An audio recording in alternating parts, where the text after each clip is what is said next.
अस्सलाम वालेकुम सर। अच्छा सर, ये बताइएगा कि आज ज़हीर अब्बास साहब की मुलाकात भी हो रही है इमरान खान साहब से, जबकि उनको पहले जो है मना किया जाता है, मुलाकात के लिए नहीं जाने दिया जाता। और ज़हीर अब्बास साहब गुज़िश्ता उन्होंने मुलाकात की और कोई लिस्ट वो लेके आए सेनेट इलेक्शन के हवाले से। सर ये बताइएगा कि ये लिस्ट इमरान खान साहब ही की जानिब से दी गई है या मुलाकात कराने वालों की जानिब से दी गई है? देखिए, पहली बात यह है कि इमरान खान साहब से उनकी फैमिली यानी बहनें और वकला जो लिस्ट में भिजवाए गए हैं उनकी मुलाकात ज़रूरी है। ज़हीर अब्बास का नाम था उस लिस्ट के अंदर जो मुलाकात वाली है, लेकिन बाकी 5 क्यों नहीं जा पा रहे? बहनें क्यों नहीं जा पा रहे? ये क्या साजिश रचाई जा रही है? ये किस चीज़ की पर्दादारी है? ये किस चीज़ का खौफ है? ये कौन सी ऐसी बात है जिसके बारे में ये है कि ये बाहर ना जाए? ये क्या मामला है जिसकी वजह से ये सारा किया जा रहा है? तो इमरान खान साहब तक रसाई जो है अगर नहीं होगी फैमिली की, तो उन तक इंफॉर्मेशन जो है वो महदूद करना मकसद है, खान का पैगाम महदूद करना मकसद है। तो आप क्यों रोक रहे हैं? आज किसी बहन को नहीं जाने दिया गया। तीनों की तीनों बहनें जो है यहाँ पर खड़ी हैं, तीनों बाकी 5 वकला जो हैं वो यहाँ पर मौजूद हैं। तो क्यों, क्या मामला है? पूरी कौम जो है इस बात का इंतजार कर रही है कि इमरान खान से उनकी बहनों की मुलाकात होगी। सेनेट के हवाले से जो मामलात हैं, जो रिजर्वेशन हैं कारकुनान की, जो मामला है, जो इमरान खान साहब का पैगाम है वो बाहर आएगा। आज मैंने वीडियो पैगाम चढ़ाया, उसमें मैंने यही कहा कि अगर मुझे इजाजत मिली तो एक एक चीज मैं जाकर खान साहब को बताऊंगा। और मैंने कहा कि खान का जो पैगाम होगा वो एक एक चीज में जाकर बाहर कौम को बताऊंगा। लेकिन मुझे रोक दिया गया, सलमान राजा को रोक दिया गया, दीगर लिस्ट में जो बाकी लोग थे वो रोक दिए गए। एक ज़हीर अब्बास को आपने जाने दिया है। भाई क्यों हमारे ऊपर क्यों कदगन है? आप अगर चाहते हैं कि हम अंदर जाएं, चुप करके जाएं, चुप करके वापस आ जाएं, तो ये नहीं होगा, क्योंकि हम इमरान खान के साथ लॉयल हैं। ठीक है, सिंपल बात है। सर ये बताएं कि सेनेट इलेक्शन की जो लिस्ट ज़हीर अब्बास साहब ने आके यहाँ पे बताई कि ये नाम है, तो क्या आपकी पार्टी उसकी तायद करती है कि क्या वाकई वो यही नाम थे? क्योंकि उसके बाद एक कंट्रोवर्सी से स्टार्ट हो चुकी है कि ये जो नाम है ये इमरान खान साहब की जानिब से शायद नहीं है, क्योंकि मुराद सईद और फैसल जावेद साहब का नाम तो इमरान खान साहब के वो करीबी दोस्तों में आता है, जबकि बाकी टेक्नोक्रेट्स या पसंद नापसंद के, ये सर क्लियर कीजिएगा कि क्या माजरा है कि लिस्ट क्यों कंट्रोवर्सी? देखिए, मामला ये हुआ है कि जब यही पे ऐड करना चाहूंगा कि आज स्पेशली वैसे 2 महीनों से लगातार मुलाकातें 2 बहनों की हो रही थी, आज रोका गया है सेनेट इलेक्शन के बाद, क्या वजह हो सकती है? देखिए, मैं यही कह रहा हूं कि एक पूरी साजिश है, एक पूरा प्लान है जो रचाया गया है कि इमरान खान साहब तक जो इंफॉर्मेशन है उसको महदूद किया जाए। इमरान खान साहब का पैगाम बाहर जो है, अब ज़हीर अब्बास जो है वो प्रोफेशनल वकील है, वो कोई उस तरह से जो बाहर के हालात हैं, जो सूरत हाल है, जो खान साहब का पैगाम होता है, वो तो नहीं उसके अंदर जो है वो इफेक्टिव, या वो नहीं वो कर सकते। तो लिहाजा ये रोकना, इसके अंदर यही साजिश नजर आ रही है कि ये पूरा प्लान बनाया गया।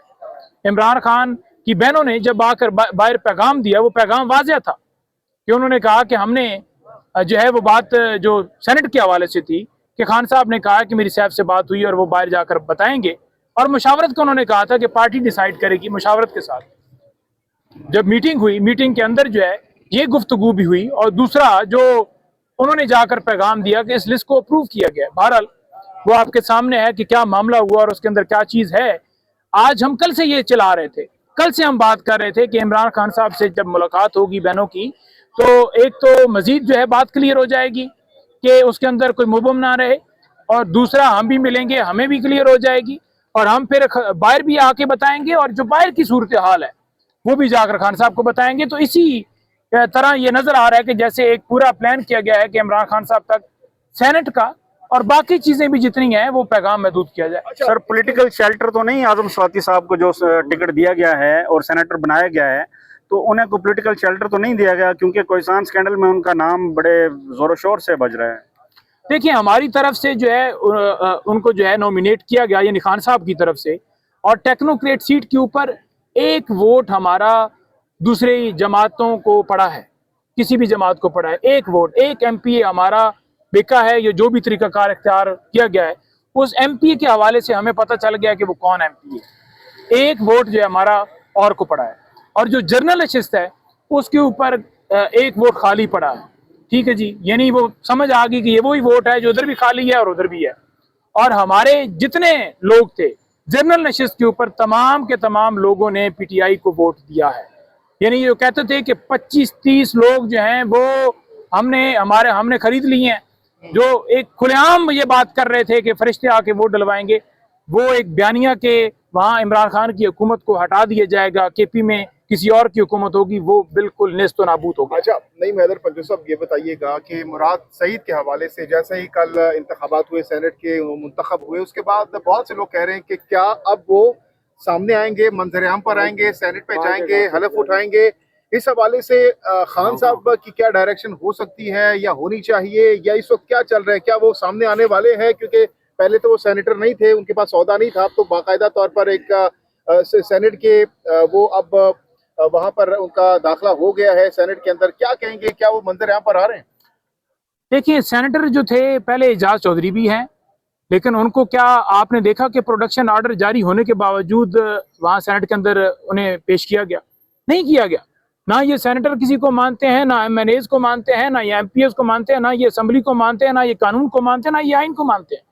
और दूसरी बात, मुराद सईद के हवाले से मैंने खान साहब से खुद पूछा था, यानी जब मेरी मुलाकात हुई थी, कि क्या वो मंजर आम पर आ जाएं, तो खान साहब ने कहा था कि नहीं, उन्हें रोकें। और कब की बात आप बता रहे हैं? यानी 6 महीने हो गए होंगे। तो अब क्योंकि वो सेनेटर बन गए हैं और मुराद सईद साहब की तरफ से जो भी पैगाम आएगा और खान साहब तक डिस्कस होगा और खान साहब समझेंगे कि बाहर प्रोटेक्शन जो है, यानी कि जो रियासत है, जो इदारे हैं, वो देंगे उनको, केपी हुकूमत देगी, उनकी हिफाजत होगी, तो फिर उस सिनेरियो के अंदर क्या फैसला होता है। लेकिन खान ने उनको रोका था। और वाज़ह ये भी है कि रोकने के बावजूद अगर वो आते हैं, तो क्या आप समझते हैं कि सेनेटर के ऊपर हाथ नहीं डाला? यहाँ तो अपोजिशन लीडर को यहाँ गेट के ऊपर से पकड़ कर उमर यूब और शिबली फराज दोनों को जो है वो पकड़ा गया था। सर ये बताएं कि ये जो आज सजाएं सुनाई गई हैं मियां वाली ATC कोर्ट की जानिब से, अहमद खान बच्चर साहब, इसके अलावा अहमद चट्टा और बिलाल इजाज साहब को सर, और मजीद कारकुनान को भी सजाएं सुनाई गई हैं, तो आप क्या समझते हैं कि ये 5 अगस्त की तहरीक का रद्द-ए-अमल आ रहा है या क्या इशू है सर इसको? ये आवाजें खामोश कराने के लिए ये सारा कर रहे हैं। इमरान खान ने जो पहले भी सजा दी गई, उन्होंने उसके ऊपर यही रद्द अमल दिया कि हर बंदा स्टैंड ले, मौकफ ले, ओहदे, सीटें, MNAs, MPAs, ये अहम नहीं है। अहम ये है आपका मौकफ, आपका काज, आपका विजन, आपकी सोच, आपका एजेंडा। उस एजेंडे से पीछे नहीं हटना और खुल के मौकफ हर एक ले लेना। अगर 2 लोग 4 लोग नायल करके ये सारा आपको आवाज दबाने के लिए जो कोशिश कर रहे हैं, अगर आप एक बंदा भी बैठ गया, 2 बैठ गए, 4 बैठ गए और इसी तरह एक लाइन लग गई कि आप डर गए, तो ये आपके ऊपर हावी हो जाएंगे। आपने हावी होना है, ये मुल्क आपका है। सर आप ही ने इंकशाफ किया था कि 54 MPs और MNAs जो है ATC केसेस में जो है वो उनके नाम आए हुए हैं, तो क्या आप समझते हैं कि 54 को MPs MNAs को नायल कर दे देंगे? ये बिल्कुल इरादा इन्होंने बनाया हुआ है। इसके बाद ये फैसलाबाद के केसेस के अंदर सजा देना चाहते हैं। फैसलाबाद के अंदर जो केसेस हैं वो भी आखिरी ट्रायल, आखिरी स्टेज के ऊपर पहुंच चुके हैं और वहां अपोजिशन लीडरान दोनों, जो उमर अयूब और शिबली फराज, दोनों के खिलाफ कार्रवाई है और हर रोज वो क्लास से डिस्कशन भी हो रही है। ट्रायल रात दिन जारी है। एक ही रोल तमाम मुकदमात में मुख्तलिफ जगहों के ऊपर डाला गया, यानी पिंडी हो, फैसलाबाद हो, सरगोदा हो, लाहौर हो, एक बंदे का एक ही रोल डाला गया हर जगह के ऊपर। कैसे एक बंदा हर जगह पे हो सकता है और कैसे उसका रोल सेम नोईद की जो FIRs हैं, ट्रायल चल सकते हैं? एक जुर्म होता है तो उस पर एक ट्रायल, ये सुप्रीम कोर्ट के फैसले हैं। लेकिन यहाँ पर क्या है, बिल्कुल यहाँ पर क्या है कि सरगोदा के अंदर भी भाई सरगोदा क्या वो मौके पे मौजूद थे? क्या एविडेंस है? अदालत ने उनसे पूछा कि आप हमें एविडेंस दें, तो उस अदालत को ही डराने धमकाने लग पड़े। उसके गैस का मीटर काट दिया, उसके दरवाजे के ऊपर जाकर फायरिंग की और chief justice Lahore high court ने उसके ऊपर नोटिस लिया।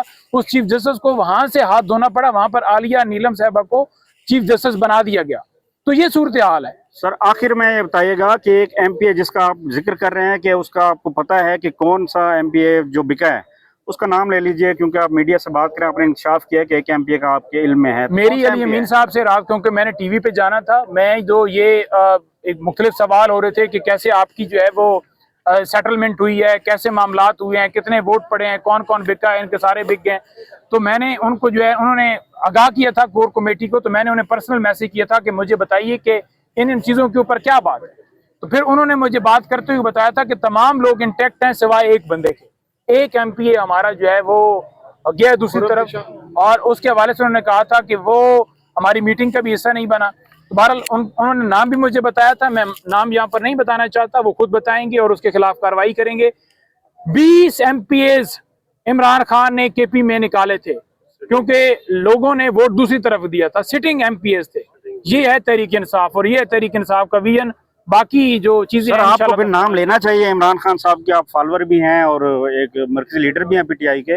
इमरान खान साहब ने 20 लोगों को अलग ऐलान निकाला था, तो आपको सर एक नाम के लिए आप क्यों इतना परेशान है? आप नहीं, नाम मुझे लें कोई सर। परेशानी नहीं है। जिस वक्त वो नाम ले देंगे तो मैं भी उसके बाद ले दूंगा, पहले मैं उनसे नहीं कर सकता ये क्योंकि जो है ये उनको पता है। नाराज अरकान में जी जो नाराज अरकान थे उनमें से एक कोई बंदा है? नहीं, नाराज अरकान या कंप्रोमाइज में से है। नहीं, ऐसे ही। जो भी है ठीक है। बहरहाल वो एक बंदा है, उसके हवाले से वो बताएंगे ना, क्योंकि उन्होंने कहा है कि ये बंदा है। मिसाल के तौर पर वो नहीं होता बंदा, कोई और होता है, तो मैं इधर खड़े होकर नाम ले दूं। जी sir, thank you sir, thank you sir.